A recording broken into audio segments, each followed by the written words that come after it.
Hey everybody, it's Neil. Check out what I have here. I have this. This is a Thirdream. It's a cooling blanket for our furry friends. So let's see if the furry friends like it. They are around. They left when I wasn't looking. Yes. They'll be back. Right.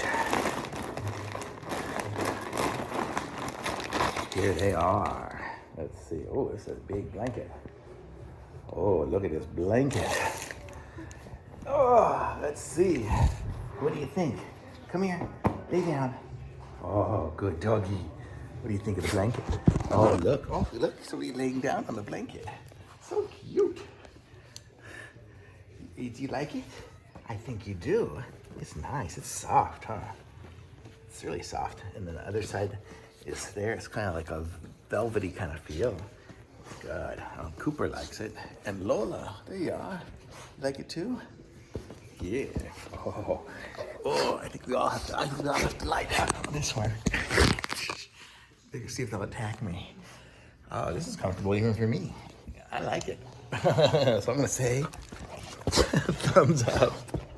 Thumbs up from all of us.